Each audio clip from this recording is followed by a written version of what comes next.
नमस्कार फ्रेंड्स, बहुत बहुत स्वागत है आपका आपके अपने चैनल हमारी ट्रिक पे। देखिए, स्वतंत्रता आंदोलन से संबंधित इस वीडियो में प्रश्न हम देखेंगे। देखिए, प्रश्न वही सम्मिलित किए जाएंगे इस वीडियो में जो हमारे एग्जाम्स के लिए महत्वपूर्ण होंगे, और वही प्रश्न हमने इस वीडियो में कवर किया है। देखिए, स्वतंत्रता आंदोलन की बात करें तो राष्ट्रीय आंदोलन का विकास जो है 3 चरणों में हुआ है, और वो चरण कौन कौन से हैं देख लेते हैं। देखिए, पहला है उदारवादी युग, दूसरा है क्रांतिकारी युग जिसे कि उग्रवादी युग भी कहा गया, साथ ही साथ तीसरा है गांधीवादी युग। देखिए, इन्हीं तीनों से जो है स्वतंत्रता आंदोलन स्टार्ट होता है और यहीं पे जाके अंत हो जाता है। ये 3 पीरियड्स जो हैं हमारा 1885 से स्टार्ट होता है और 1947 तक ये पीरियड पूरा समाप्त हो जाता है। तो देखिए, राष्ट्रीय आंदोलन इस पीरियड में काफ़ी ज़्यादा हुए। पहला पीरियड हुआ उदारवादी युग का, उसके बाद आया क्रांतिकारी युग जिसे उग्रवादी युग भी कहा गया, और तीसरा गांधीवादी युग। देखिए, सबके पीरियड सामने सामने लिखे हुए हैं, जो जितने दिनों तक रहा वो यहाँ पे जो है उतने दिनों तक यहाँ पे है। तो देखिए, पहला उदारवादी के बारे में पढ़ेंगे, दूसरा क्रांतिकारी, तीसरा गांधीवादी युग, सबके बारे में पढ़ेंगे फटाफट। और देखिए, जो भी स्वतंत्रता आंदोलन होंगे, जो मैंने आपको 3 पीरियड्स बताए, उदारवादी और क्रांतिकारी युग और गांधीवादी युग, उन सब में ये जितने भी आंदोलन हैं वो सब हम इस वीडियो में देखेंगे। देखिए, उदारवादी युग भी पढ़ेंगे, क्रांतिकारी युग, स्वदेशी आंदोलन, रेलवे टैक्स, जलियांवाला बाग हत्याकांड, गांधी युग, खिलाफत आंदोलन, असहयोग आंदोलन, स्वराज पार्टी, साइमन कमीशन, सविनय अवज्ञा आंदोलन, गोलमेज सम्मेलन, भारत छोड़ो आंदोलन, साथ ही साथ जो भी हमारे महत्वपूर्ण प्रश्न होंगे सब इसमें जो है कवर किए गए हैं। प्रश्न वही सम्मिलित किए गए हैं जो हमारे एग्जाम्स के लिए बनते हैं। तो देखिए, वीडियो पूरा अंत तक देखिएगा जिससे कि आप इस वीडियो को पूरा देखने से लाभ ले पाएँ। अगर आप बीच से देखेंगे तो आपका काफ़ी ज़्यादा मैटर जो है छूट जाएगा। तो देखिए, वैसे तो काफ़ी लंबा वीडियो हो जाएगा, लेकिन हमने प्रश्न वही सम्मिलित किए हैं जो कि महत्वपूर्ण है, इम्पोर्टेंट है, तो इसलिए वीडियो ज़्यादा लंबा नहीं होगा, शॉर्ट में ही निपट जाएगा। देख लेते हैं, वीडियो स्टार्ट करते हैं। देखिए, पहले बात करेंगे हम उदारवादी युग की। देखिए, उदारवादी युग जो है 1885 से 1905 तक रहा। देखिए, आपको ईजी से समझाने के लिए काफ़ी सारा मैंने बुक्स जो है पढ़ी, काफ़ी ज़्यादा ऑनलाइन भी मैंने मटेरियल इकट्ठा किया, उन सब से कलेक्शन लेने के बाद जो है शॉर्ट मटेरियल जो हमारा इंपॉर्टेंट बनता है वही हमने छांटा है। देखिए, उदारवादी युग का बात करें तो 1885 से स्टार्ट होकर 1905 तक ये चलता है। तो देखिए, 1805 ईस्वी से स्टार्ट हुआ, 1885 से स्टार्ट होके 1905 ईस्वी तक जो है उदारवादी युग चलता है। इसमें जो है भारतीय आंदोलनों में कांग्रेस पर पूरी तरह से उदारवादी प्रभाव रहा, जिसके प्रमुख नेतृत्वकर्ता अगर बात करें तो सुरेंद्र नाथ बनर्जी, दादा भाई नौरोजी, फिरोज शाह मेहता, गोपाल कृष्ण गोखले, महादेव रानाडे, मदन मोहन मालवीय इत्यादि ये प्रमुख नेतृत्वकर्ता कांग्रेस के थे। तो देखिए, उदारवादी होने के कारण जो है इनकी मांगों जो भी मांग ये अंग्रेजों से करते थे, उनकी मांगों को अवज्ञा या चुनौती का स्वर इनकी मांगों में नहीं होता था, और ये एक प्रार्थना का स्वर इनकी मांगों में हुआ करता था। तो देखिए, यही सेंटेंस है यहाँ पे लिखा हुआ, इनकी मांगों में अवज्ञा तथा चुनौती का स्वर ना होकर प्रार्थना का स्वर होता था।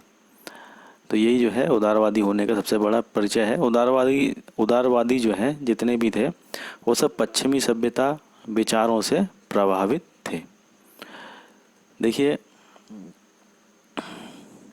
अगला पॉइंट देख लेते हैं। देखिए, वे ब्रिटेन से स्थायी संबंध की स्थापना भारत के हित में मानते थे। देखिए, उदारवादी युग के जो भी नेता थे वो मानते थे कि जो है ब्रिटेन से यानी कि अंग्रेजों से जो स्थायी संबंध होंगे भारत के पक्ष में होंगे और वो भारत के हित में होंगे। देखिए, लाला लाजपत राय ने उदारवादी आंदोलन को अवसरवादी आंदोलन की संज्ञा दी थी। उदारवादियों की नीतियों में परिवर्तन कर बाद में कांग्रेस ने औपनिवेशिक स्वराज्य या स्वाधीनता को अपना लक्ष्य घोषित किया। देखिए, बाद में जो है कांग्रेस चेंज हो गई और कांग्रेस के नेता चेंज हुए, तो उदारवादी नीति भी चेंज हुई और कांग्रेस ने अपना लक्ष्य बदल के स्वाधीनता को अपना लक्ष्य जो है घोषित कर दिया। बढ़ते हैं आगे। देखिए उग्रवादी यानी कि क्रांतिकारी युग, जो क्रांतिकारी युग था उसकी बात करें 1905 से 1918 तक ये युग रहा। देखिए 1906 के बाद भारतीय राजनीति में कांग्रेस के भीतर उग्रवादी दल यानी कि क्रांतिकारी दल का उदय हुआ। देखिए कांग्रेस के अंदर जो है अब तेजस्वी नेता हुए जिन्हें कि जो है उग्रवादी दल कहा गया यानी कि क्रांतिकारी दल कहा गया, जिसके प्रमुख नेता जो हैं लाला लाजपत राय, बाल गंगाधर तिलक, बिपिन चंद्र पॉल और अरविंद घोष थे। देखिए बाल गंगाधर तिलक का कथन था कि स्वराज मेरा जन्म सिद्ध अधिकार है और मैं इसे लेकर रहूँगा। तो ये आपको लाइन याद रखनी है, स्वराज मेरा जन्म सिद्ध अधिकार है और मैं इसे लेके रहूँगा। ये वाक्य किसने कहा है, तब आपको बताना है ये बाल गंगाधर तिलक ने ये बात कही है। तो आपको ये चीज़ याद रखनी है।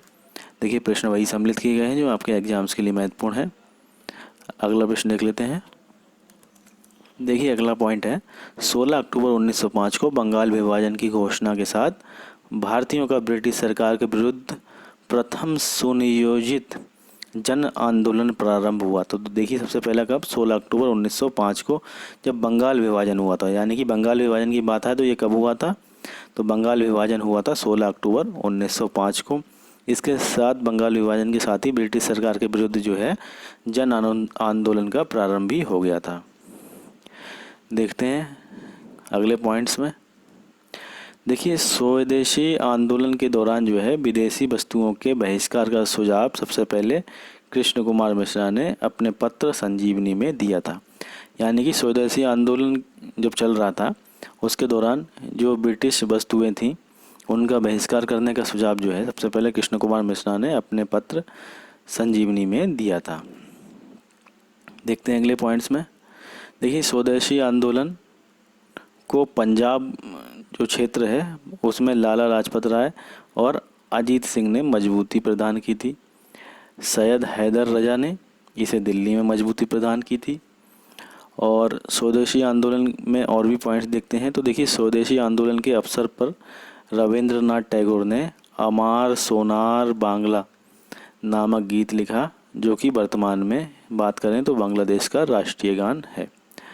तो देखिए जब क्रांतिकारी युग चल रहा था उसी समय स्वदेशी आंदोलन के दौरान जो है रविंद्रनाथ टैगोर ने अपनी एक रचना लिखी थी अमार सोनार बांग्ला, जो कि वर्तमान में बांग्लादेश का राष्ट्रीय गान भी है। आपको ये भी पॉइंट याद रखना है, ये इंपॉर्टेंट प्रश्न है, बहुत बार पूछा गया है। बांग्लादेश का राष्ट्रीय गान कौन सा है, तो अमार सोनार बांग्ला। इसे किसने लिखा है, तो आपको याद रखना है रविंद्रनाथ टैगोर ने। देखते हैं अगले पॉइंट्स में। देखिए सन 1906 में आगा खान और सलीमुल्लाह खां के द्वारा ढाका में मुस्लिम लीग की स्थापना की गई। तो देखिए मुस्लिम लीग की बात आई तो ये कब इसकी स्थापना हुई, तो ये 1906 में हुई। और किसके द्वारा, आगा खां और सलीमुल्लाह खां के द्वारा। कहाँ हुई, ढाका में मुस्लिम लीग की स्थापना हुई। ठीक है, देखते हैं अगले पॉइंट्स में। देखिए अगले पॉइंट्स, देखिए कांग्रेस के कलकत्ता अधिवेशन। देखिए कलकत्ता अधिवेशन कब हुआ था, ये 1906 में हुआ था। तो आपको याद रखना ये बात। देखिए कांग्रेस के कलकत्ता अधिवेशन में 1906 में पहली बार दादा भाई नौरोजी ने स्वराज शब्द का उल्लेख किया। देखिए ये नरम दल के नेता थे और इन्होंने जो है पहली बार स्वराज शब्द का उल्लेख किया। देखिए बंगाल में क्रांतिकारी आंदोलन की शुरुआत भद्रलोक समाज ने की थी। प्रफुल्ल चाकी और खुदीराम बोस ने किंग्स फोर्ट को मारने के लिए उस पर बम फेंका था, लेकिन बम जो है सही से निशाना चूक गया और असफलता मिली उन्हें। तो असफलता के पश्चात प्रफुल्ल चाकी ने स्वयं को गोली मार ली थी और खुदीराम बोस को 11 अगस्त 1908 को फांसी दे दी गई थी। तो ये आपको याद रखना है। देखिए लाला हरदयाल ने 1913 में गदर पार्टी की स्थापना की। देखिए गदर पार्टी का प्रथम अध्यक्ष जो है कौन बने, तो सोहन सिंह भाकना जो है प्रथम अध्यक्ष बने। देखिए काफ़ी इंपॉर्टेंट पॉइंट है, हर बार पूछा जाता है, अधिकतर आता ही है प्रश्न कि गदर पार्टी की स्थापना किसने की। तो आपको ये चीज़ याद रखनी है, लाला हरदयाल ने गदर पार्टी की स्थापना की। कब की, 1913 में की। और प्रथम अध्यक्ष कौन थे, तो सोहन सिंह भाकना जो हैं गदर पार्टी के प्रथम अध्यक्ष थे। तो ये पॉइंट्स जो भी हैं बहुत ज़्यादा इम्पोर्टेंट हैं और कम समय में ज़्यादा से ज़्यादा तैयारी कराने का मेरा प्रयास रहता है। उसी क्रम में जो है ये हमारा वीडियो है, तो लाइक ज़रूर करते हुए चलिएगा, जिससे कि हमारा मनोबल बढ़ेगा। साथ ही साथ चैनल को सब्सक्राइब जरूर करें, दोस्तों के साथ शेयर भी ज़रूर करें। देखते हैं अगले पॉइंट्स में। देखिए, बाल गंगाधर तिलक द्वारा जो है 28 अप्रैल 1916 को बेलगांव जो कि पुणे में है, बेलगांव में होल रूम लिंक की स्थापना की गई थी। देखिए, बाल गंगाधर तिलक ने 28 अप्रैल 1916 को बेलगांव में होल रूम लिंक की स्थापना की। देखिए, ब्रिटिश सरकार ने 14 सितंबर 1917 ईस्वी में सिडनी सोलेट की अध्यक्षता में एक सेडिशन समिति की स्थापना की थी। इसका उद्देश्य भारत में क्रांतिकारी आंदोलन की जांच करना था। तो देखिए, क्रांतिकारी आंदोलन की जांच करना क्या था ब्रिटिश सरकार का उद्देश्य? इनका उद्देश्य था कि क्रांतिकारियों का ज़्यादा से ज़्यादा दमन किया जाए और आंदोलन की आवाज़ को दबा दिया जाए। तो इसीलिए जो है इन्होंने समिति बनाई थी ब्रिटिश सरकार ने। देखिए, इस एक्ट के द्वारा अंग्रेज़ सरकार चाहती थी, सरकार जो है जिसको चाहे बिना मुकदमा चलाए जो है जेल भेज सकती थी। तो देखिए, ये जो एक्ट था, इसके द्वारा जो है अंग्रेज़ सरकार जिसे चाहे बिना मुकदमा चलाए जेल भेज सकती थी। देखिए, रैलोट एक्ट जो था, इस एक्ट में बिना अपील के, बिना वकील के और बिना दलील के जो है बिना मुकदमा चलाए अंग्रेज़ सरकार जेल भेज सकती थी। इसीलिए जो है इस एक्ट को बिना अपील, बिना वकील और बिना दलील का कानून भी कहा गया। तो देखिए, अगर प्रश्न आए आपका कभी भी, बिना अपील, बिना वकील, बिना दलील का कानून कौन सा था, तो ये जो है रैलोट एक्ट जो है अंग्रेजों द्वारा लाया गया था, आपको याद रखना है।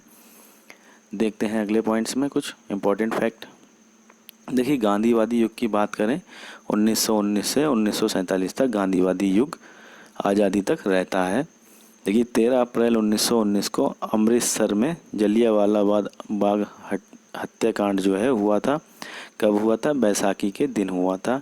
इस दिन जो है जनरल डायर, जो कि अंग्रेज़ों का जनरल था, अंग्रेज़ों की तरफ से काफ़ी क्रूर जनरल था ये, निहत्थे निर्दोष लोगों पे जो है इसने गोलियां चलवाने का आदेश दे दिया था।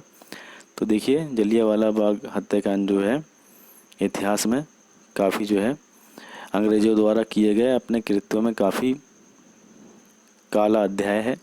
तो देखिए, काफ़ी ज़्यादा निर्दोष लोगों पे जो है जनरल डायर ने जो है गोलियां बरसाई थी। आपको देखिए, अगर फैक्ट के तौर पे याद रखना है तो देखिए, 13 अप्रैल 1919 ये जो है जलियांवाला बाग की हत्याकांड की तारीख है। आपको ये भी याद रखनी, कहाँ हुआ था? अमृतसर में, जगह थी जलियांवाला बाग, और कब हुआ था? ये बैसाखी के दिन हुआ था। और किस जनरल ने ये जो है आदेश दिया था गोली चलाने का? तो आपको याद रखना है, जनरल डायर ने। देखिए, जलियांवाला बाग हत्याकांड की जांच के लिए कांग्रेस द्वारा मदन मोहन मालवीय की अध्यक्षता में जो है एक समिति गठित की गई थी, जिसके सदस्य मोतीलाल नेहरू, महात्मा गांधी, CSR दास, तैयब जी एवं जयकर थे। देखिए, गांधी जी ने खिलाफत आंदोलन को हिंदू मुस्लिम की एकता का अवसर माना। खिलाफत जो आंदोलन था, गांधी जी ने कहा था कि हिंदू मुस्लिम एकता जो है ये एक अवसर है हिंदू मुस्लिम को एक करने का। देखते हैं अगले पॉइंट्स में। देखिए, 31 अगस्त 1920 के दिन जो है खिलाफत दिवस के रूप में मनाया जाता है।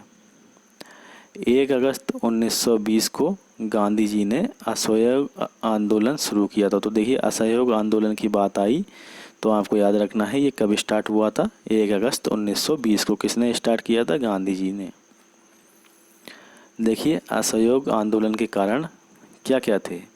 देखिए, असहयोग आंदोलन शुरू करने के जो भी कारण थे वो थे रालोट एक्ट। अभी मैंने आपको बताया था रालोट एक्ट क्या था, जिसमें बगैर किसी कारण दिए अंग्रेज जो है बगैर किसी वकील के, बगैर किसी अपील के, बगैर किसी दलील के जो है जिसे चाहे उसे जेल में बंद कर सकते थे। तो देखिए, ये एक्ट काफ़ी इसके विरोध में, और जलियांवाला बाग कांड हुआ था इसके विरोध में, हंटर कमेटी बनी थी इसकी कमेटी में, भारतीय स्वराज की मांग के लिए जो है असहयोग आंदोलन चलाया गया था। देखते हैं अगले प्रश्न में, अगले पॉइंट्स में। देखिए 5 फरवरी 1922 को उत्तर प्रदेश के देवरिया जिले में चौरा चौरी की घटना हुई थी। देखिए इस घटना के बाद जो है 12 फरवरी 1922 को गांधी जी द्वारा असहयोग आंदोलन को वापस लेने की घोषणा कर दी गई थी। यानी कि 1922 में 12 फरवरी 1922 में गांधी जी ने असहयोग आंदोलन को समाप्त कर दिया था। देखते हैं अगले पॉइंट्स में। देखिए तारीखें बहुत महत्व रखती हैं, आप ज़रा ध्यान से देखिएगा इन तारीखों को सभी। मार्च 1923 में इलाहाबाद में स्वराज पार्टी की स्थापना की गई। 9 अगस्त 1925 को काकोरी कांड की घटना घटी जिसमें राम प्रसाद बिस्मिल और उनके साथियों को मुकदमा चलाकर फांसी दे दी गई थी। तो देखिए काकोरी कांड की घटना कब हुई? 9 अगस्त 1925 को, जिसमें जो है राम प्रसाद बिस्मिल और उनके साथियों को फांसी दे दी गई थी। देखिए फरवरी 1928 की बात करें तो देखिए फरवरी 1928 को साइमन कमीशन जो है, फरवरी 1928 को साइमन कमीशन मुंबई पहुंचा था। साइमन कमीशन के विरोध के दौरान लाला लाजपत राय की हत्या करवाने वाले पुलिस अधीक्षक की जो है हत्या भगत सिंह, चंद्रशेखर आज़ाद और राजगुरु के द्वारा कर दी गई थी। तो देखिए साइमन कमीशन जब भारत आया था तो उसका विरोध जो है आंदोलनकारियों ने किया था, जिसके दौरान जो है लाला लाजपत राय की हत्या करवा दी गई थी। और उस हत्या का आरोप जो है अंग्रेज़ों का जो पुलिस अधीक्षक था सांडर्स, इस पे लगा था। तो ये जो जब भारत आया था तो इसकी हत्या जो है अक्टूबर 1928 को सरदार भगत सिंह, चंद्रशेखर आज़ाद और राजगुरु ने मिलकर जो है इसकी हत्या कर दी थी। देखते हैं अगले पॉइंट्स में। फरवरी 1930 में साबरमती आश्रम में नई कांग्रेस कार्यकारिणी की दूसरी बैठक महात्मा गांधी को सविनय अवज्ञा आंदोलन शुरू करने के दायित्व के लिए सौंपी गई थी। देखिए फरवरी 1930 में जो है साबरमती आश्रम में नई कार्यकारिणी की दूसरी बैठक संपन्न हुई थी, इसमें महात्मा गांधी को जो है सविनय अवज्ञा आंदोलन शुरू करने का दायित्व सौंपा गया था। देखिए बात करें अगले पॉइंट्स में तो देखिए 12 मार्च 1930 को गांधी जी ने अपने 79 समर्थकों यानी 79 समर्थकों के साथ साबरमती आश्रम से 385 किलोमीटर दूर स्थित डांडी के लिए जो है पैदल प्रस्थान किया था। लगभग इसमें 24 दिन बीत गए थे और 6 अप्रैल 1930 को जो है डांडी पहुंचकर गांधी जी ने समुद्र तट पर इस कानून को तोड़ा और वहां पहुंच के जो है अंग्रेज़ों को खुला संदेश दिया कि जो है हम अब जो है आपसे दबेंगे नहीं। तो देखिए 12 मार्च 1930 को जो है 79 समर्थकों के साथ साबरमती आश्रम से चले थे। 385 किलोमीटर दूर था डांडी, वहाँ के लिए प्रस्थान किया था और 24 दिन बाद 6 अप्रैल 1930 को डांडी पहुंचकर गांधी जी ने समुद्र तट पर नमक कानून को तोड़ा था। देखते हैं अगले पॉइंट में। देखिए सविनय अवज्ञा आंदोलन के दौरान बिहार में कर न अदायगी का आंदोलन चलाया गया था। यानी कि जो कर दिया जा रहा था, जो टैक्स दिया जा रहा था, वो जो है जब सविनय अवज्ञा आंदोलन चल रहा था तो उसके दौरान बिहार में बोला गया था कि आप जो है अंग्रेज़ों को टैक्स बिल्कुल ही ना दें। इसके लिए एक आंदोलन भी चलाया गया था। देखते हैं अगले पॉइंट्स में। देखिए 5 मार्च 1931 को गांधी जी और इरविन के मध्य एक समझौता हुआ था जिसे गांधी इरविन समझौता का नाम दिया गया। यानी कि गांधी इरविन समझौते के नाम से ये जाना जाता है। देखिए 23 मार्च जो है 1931 को काकोरी षड्यंत्र केस के तहत सरदार भगत सिंह, सुखदेव और राजगुरु को फांसी दे दी गई। सरदार भगत सिंह को शहीद आजम की उपाधि दी गई।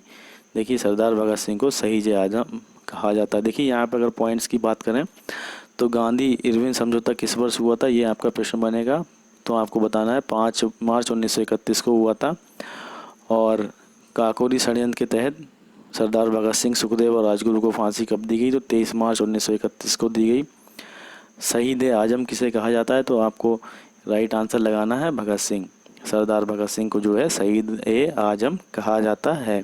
ठीक, ये आपको पॉइंट्स याद रखने हैं। देखिए, सरदार भगत सिंह ने इंकलाब जिंदाबाद नारा दिया था और सर्वप्रथम जो है इसका प्रयोग सरदार भगत सिंह द्वारा जो है किया गया था।